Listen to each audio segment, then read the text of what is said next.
begitu terjadi resonansi rohani ini, terjadilah apa itu yang dikatakan di surat An-Anfal 02 tuh. Tandanya orang beriman disebut nama Allah, bergetarlah kolbunya. Nah itu dia kan. Wajilat kulubuhum ayatnya itu. Di surat Al-Anfal ayat 02. Jadi disebut nama Allah, bergetarlah kolbunya. Jadi mesti terjadi getaran. Jadi kehadiran zikir Allah itu, kedatangan zikir Allah itu terasa dalam diri kita tuh, dalam tawajuh tadi. Ya kan? Mesti terasa. Nah, bentuknya itu seperti getaran. Ada getarannya, ada strumnya, ada energinya. Ya. Nah, kan tadi kata Ayahanda Guru Profesor apa? Semua mesti pakai gelombang. Ya, alam semesta ini kan esensinya getaran dan gelombang. Ya. Tapi itu di tingkat materi. Nah, yang dimaksud Ayahanda Guru kita ini getaran dan gelombang itu di tingkat metafisika. Kalau yang alam semesta ini di tingkat fisika. Nah, itu beda dia. Jadi getaran yang dimaksud itu getaran di alam metafisika. Ya, di tingkat rohaninya. Ya, gelombang inilah ketika kita masuk tarekat itu Mas Anto ditanamkan waktu di baiat. Nah, udah ada bibitnya sama kita itu. Nah, disebut juga itu kalimat Allah. Ya kan? Itulah nur Allah, atau itulah gelombang Tuhan itu. Kalau bahasa lainnya masuk baiat itu apa? Ditalkinkan namanya kan gitu ya. Ditanamkan ke dalam hati sanubari. Sudah ada bibitnya, tinggal kita rawat. Ya, dibesarkan, dirawat dengan zikir pagi petang dan tawajuh begini. Di tawajuh begini ini menjadi kewajiban bagi kita pengamal tarekat, kewajiban dalam ranah metodologisnya, kan itu dia kan.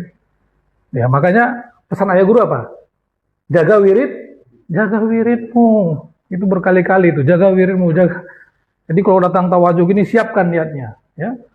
Itu terjadi tadi resonansi rohani, ditransmisikan gelombang nur ala nurin itu, nur Allah itu tadi itu.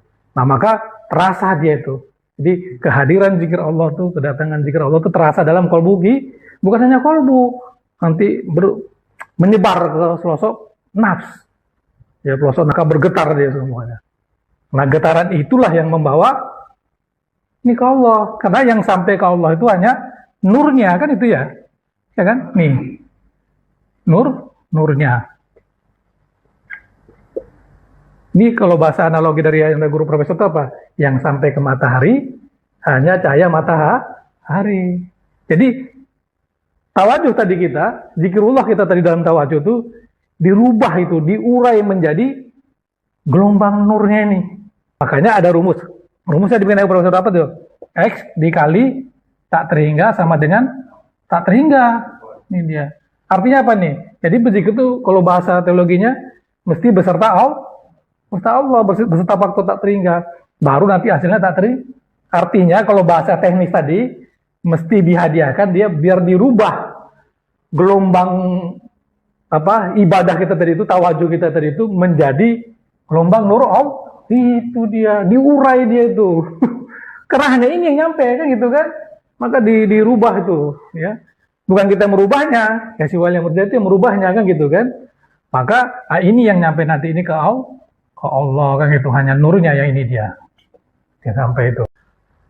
Paham ini ya? Jadi semua ibadah kita itu pakai tapi gelombangnya bukan seisi alam fisika ya. Ya, di gelombang di tingkat roha. Itu dia di alam metafisika itu.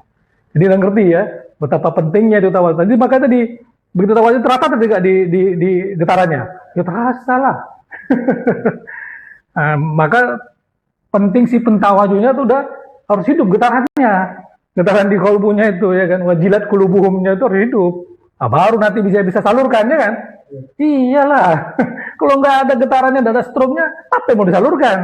Maka penting banget di pentawajuhnya mesti konektivitasnya hidup. Kalau nggak ada yang mau ditransmisikan gelombang rohani itu. Ya, ini begitu pentingnya.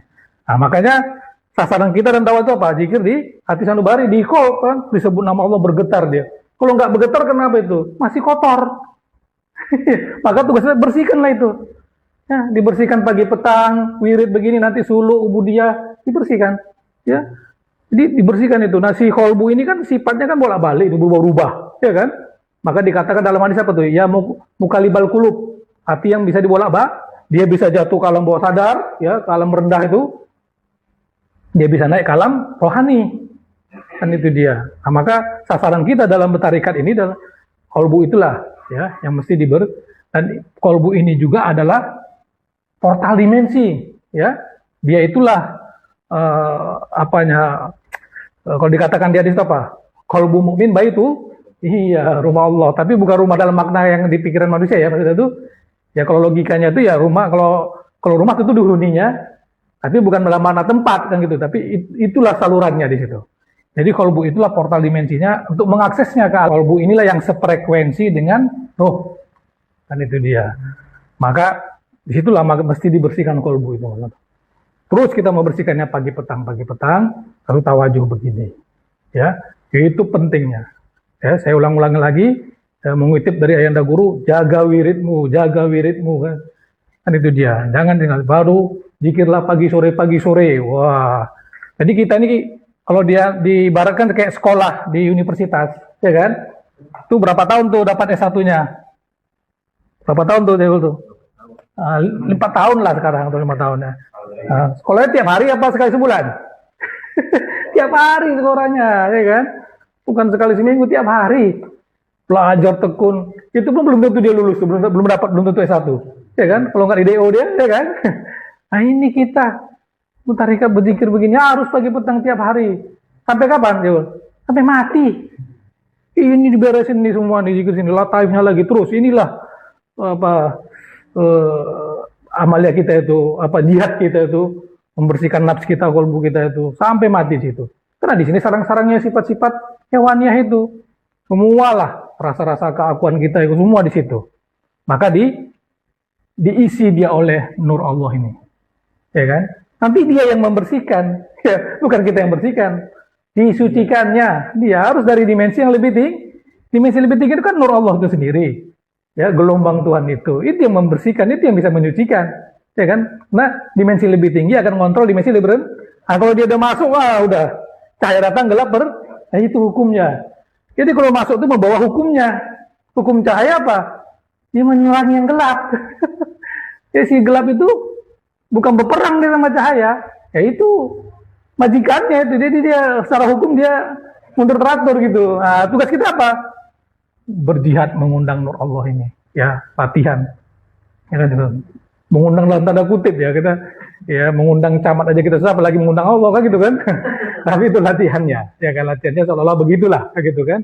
Kita berharap ya kedatangan zikir Allah tuh, ya asguru. Iya, zikir engkau akan aku zikir akan engkau, aku zikir akan kita berharap tuh kedatangan zikir Tuhan itu.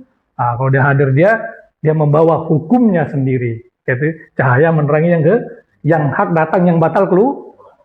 Itu dia, kan gitu dia kan. Kalau udah masuk tuh getaran Allah itu masuk dalam kolbu kita, dalam nafsu kita tuh membawa informasi, membawa petunjuk-petunjuk.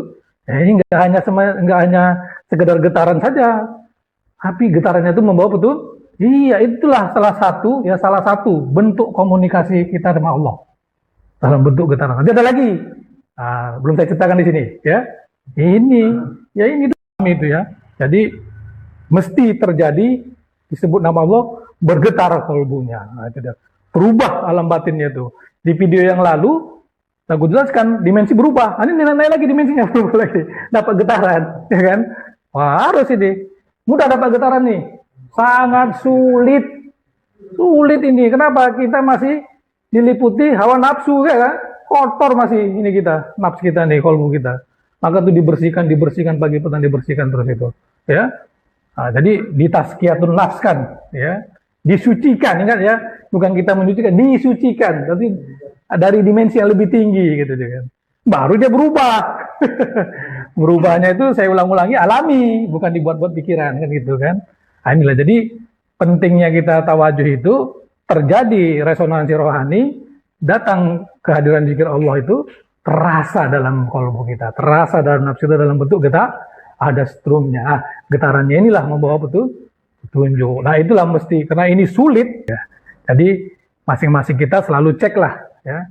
Ketika zikir itu jangan didiamkan, kalau tidak ada getarannya jangan didiamkan, mesti dicek nih di mana salahnya, di mana slipnya kok nggak ada getarannya kan gitu kan. Nah, itulah gunanya nanti ditanyakan. Jangan dibiarkan, kalau dibiarkan nanti dikira itu masih di alam-alam pikiran saja, muter-muter itu. Ya, pasti ada slipnya, ada selanya itu. Ya kan tuh ya. Ya, oke ya, itu saja malam hari ini. Singkat aja nanti malam berikutnya.